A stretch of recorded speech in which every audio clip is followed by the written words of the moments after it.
Let's begin by settling the body, adopting a stable, comfortable, upright position, serviceable for meditation. I think about keeping our feet flat and our back straight, torso open, hands in the lap, right over left, with the palms upturned and the thumbs gently touching. Our eyes are gently closed or slightly open, making sure we let in enough light to remain alert. And try to maintain an awareness of not slouching, not leaning. Let go of any unnecessary tension or rigidity in the body, relaxing into a stable, comfortable, upright position, allowing the body to fall into place.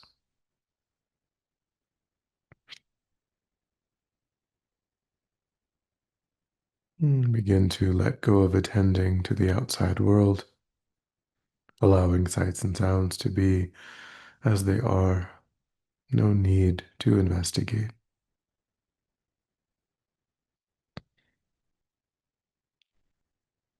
Letting go too of thoughts of the past and plans for the future. Concentrating our awareness just in the present by attending closely to the physical sensation that accompanies the in-breath and the out-breath, and the space around the opening of the nostrils. Noticing quickly when anything other than that one physical sensation arises in the mind, and without judgment or frustration, lifting our awareness up from those distractions and placing it gently but firmly again and again on the breath.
And then when the mind feels more calm, generate a broad and altruistic motivation for our time. We begin by allowing ourselves to connect with a sense of joy and gratitude. Thinking once again, we've woken up within this perfect human rebirth, with all of its freedoms and endowments. There are so many people in this world who went to bed last night expecting that same result, but who passed before the morning came. And we ourselves could certainly pass before tomorrow comes. But in this moment, we have today to continue really taking the essence of this perfect human rebirth. We have today to work on our minds, to make progress in uncovering our potential. And that potential is not simply to secure our own interests. Every other animal on the planet is able to do that, to find food, shelter, comfort. But our potential, the potential of this perfect human rebirth, is to really tap into the highest potential of the mind, its ability to transform by becoming deeply familiar with virtue and turning away from non-virtue, by growing in wisdom and compassion and generosity and love and patience and ethics, to ultimately become someone who can truly benefit others, putting an end to our ability to cause any harm to others and growing our capacity to work for their benefit. By engaging in that process, we really honor the perfect human rebirth that we've worked so hard to amass the causes and the conditions for.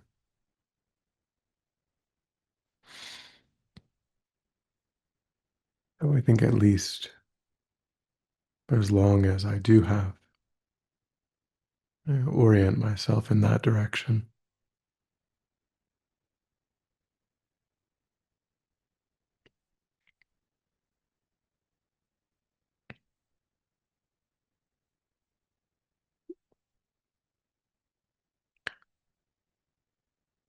And with that motivation, the topic of patience is certainly connected to the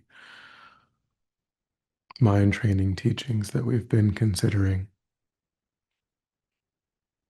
Developing the ability to remain undisturbed, to not give in to a mind that wishes to retaliate in the face of obstacles, in the face of perceived harms from others.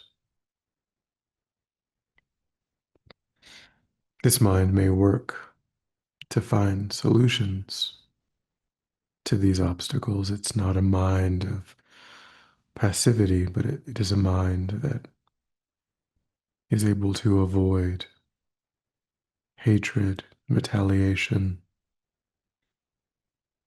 a mind that doesn't give harm in response to harm.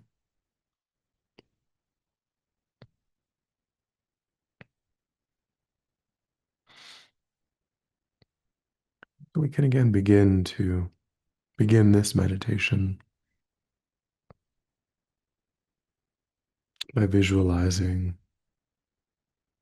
Chenrezig or Avalokiteshvara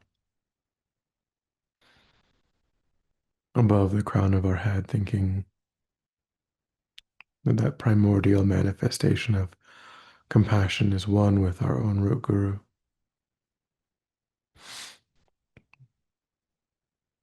white in color. Seated upon a lotus and moon disk, his body is adorned with precious jewels and exquisite silks.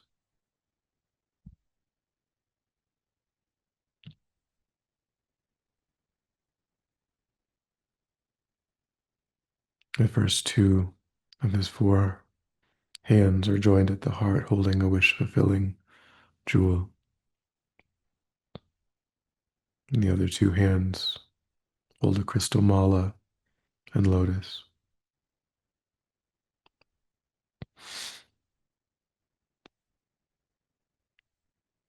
And think of your own wish, the need in your own life to overcome the tendency toward anger, toward retaliation, the need to generate the perfection of patience.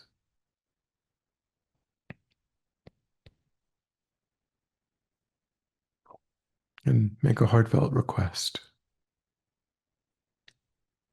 to receive the blessing energy of the Buddhas to be able to accomplish that essential practice.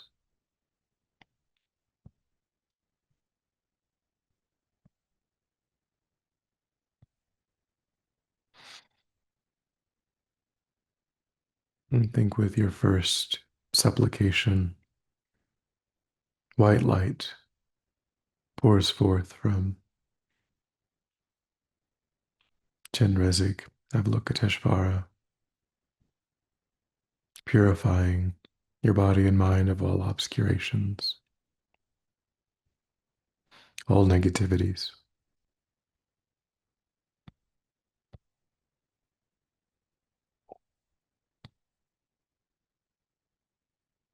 And then having become suitable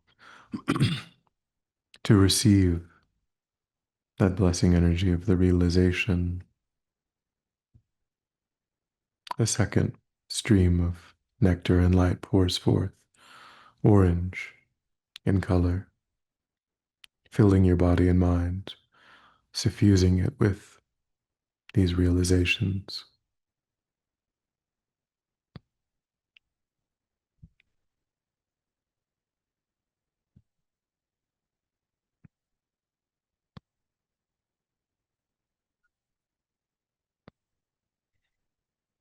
We begin contemplating the incredible benefits of developing this mind of patience.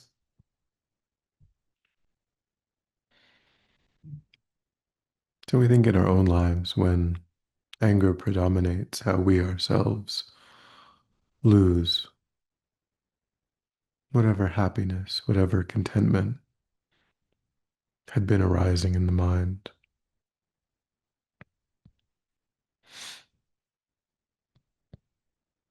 And I think that mental peace, that mental happiness would be protected by this mind of patience.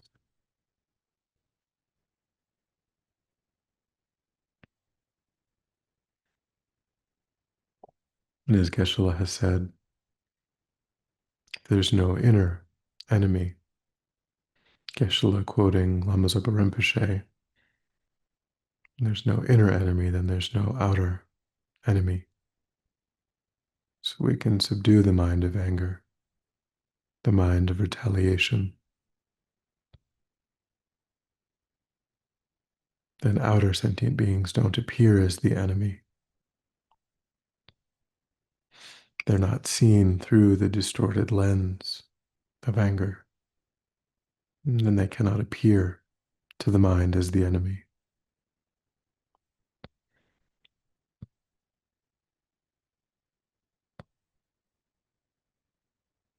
And we ourselves experience happiness and peace in this life.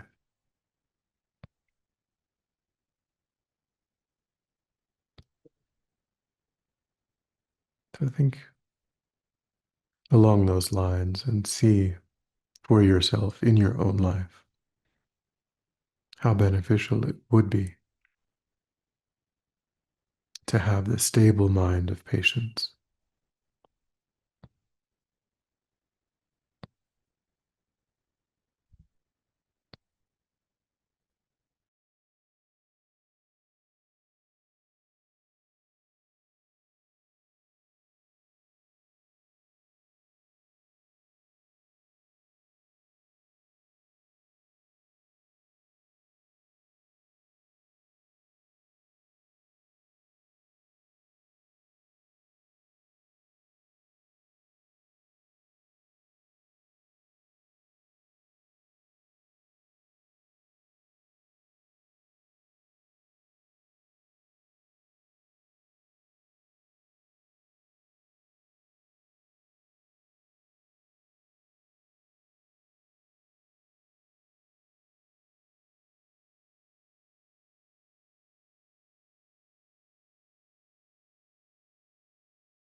And the first type of patience is to remain undisturbed by harm from others.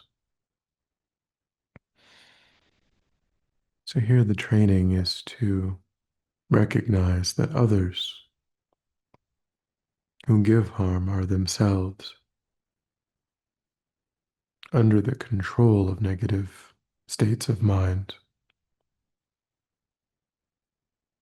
that people do not choose with a clear, level, wise mind to give harm.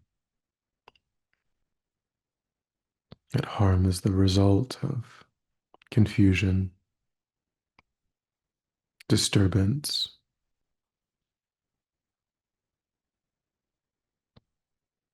We ourselves sometimes come under the influence of these negative minds, and they sometimes motivate us to act in ways that we do not wish, that we know are not skillful.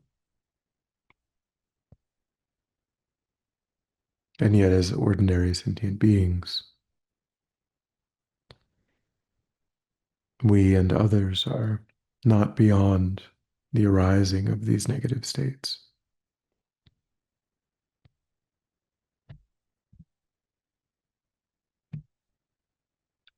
So it's almost as though one is impelled against one's better judgment when the causes and the conditions of these negative minds come together and it arises so strongly.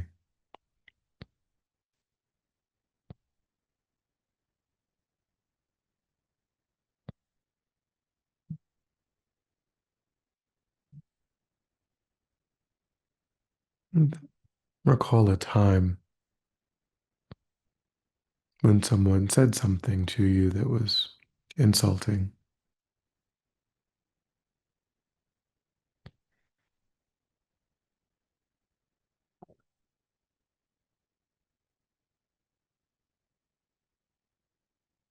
And then analyze if any harm was actually received. Where is the harm in the sounds that they made, that traveled through the air, that were interpreted by the mind?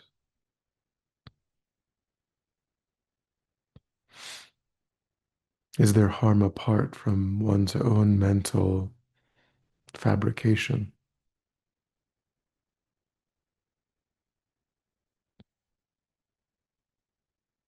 apart from an activity occurring only in one's own mind?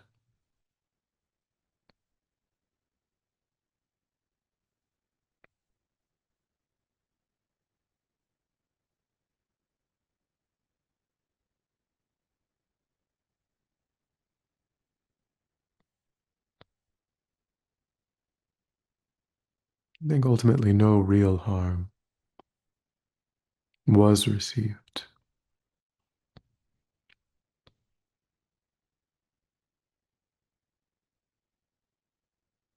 And in fact, one's own mind was still clear and knowing.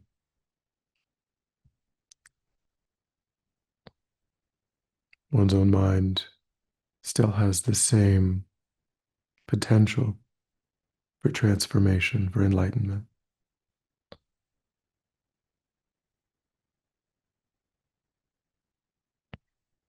So there's no basis for the mind of anger.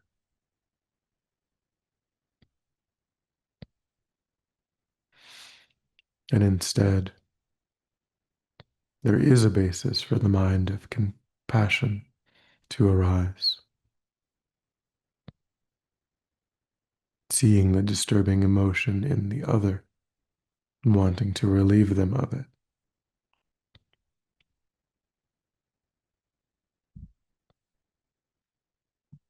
So, thinking still of that memory, try to allow that mind of compassion to arise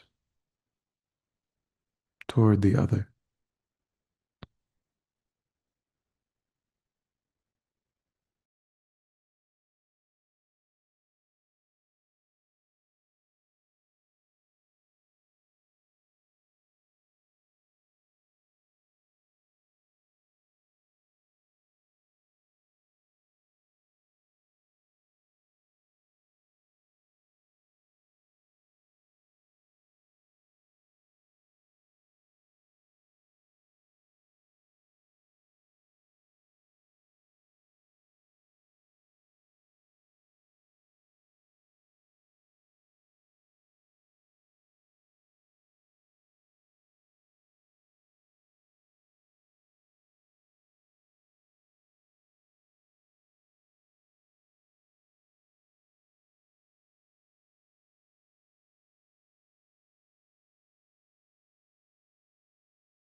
The second type of patience is the ability to bear difficulties with an equanimous mind. So we think if I only see difficulties in a harsh, negative light, then I myself will be frequently overwhelmed. If I can see benefit in difficulty, then my mind will be more resilient, more expansive.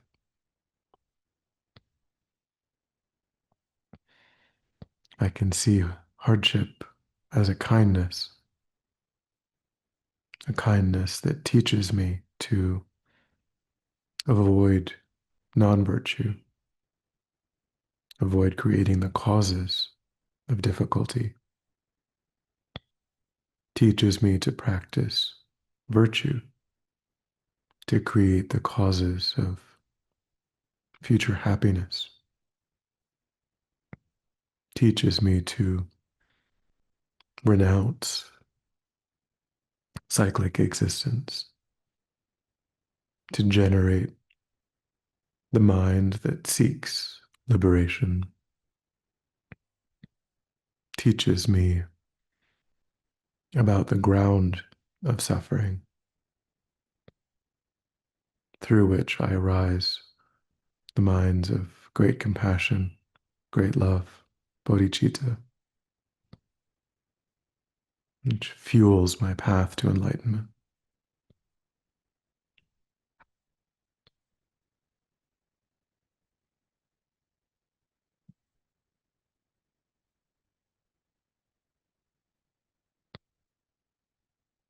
So think in the same way that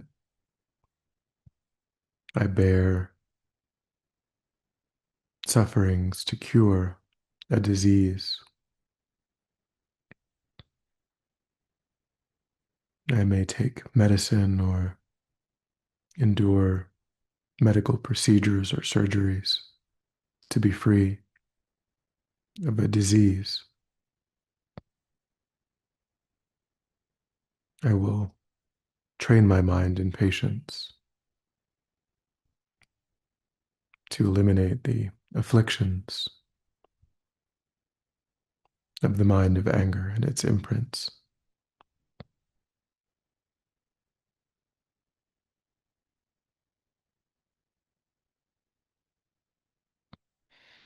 And try to generate that determination strongly in the mind, a visceral, felt determination,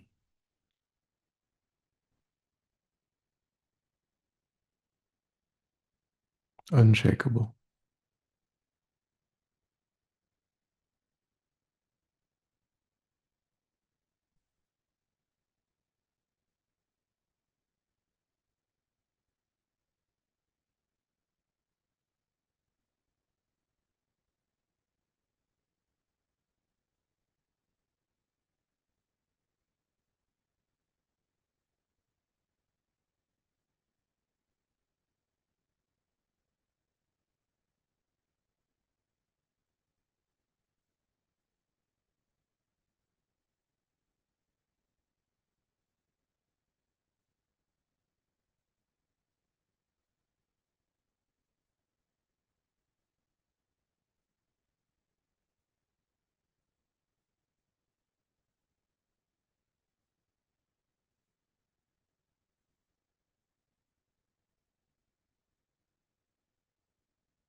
And then when you're ready, we'll come back together.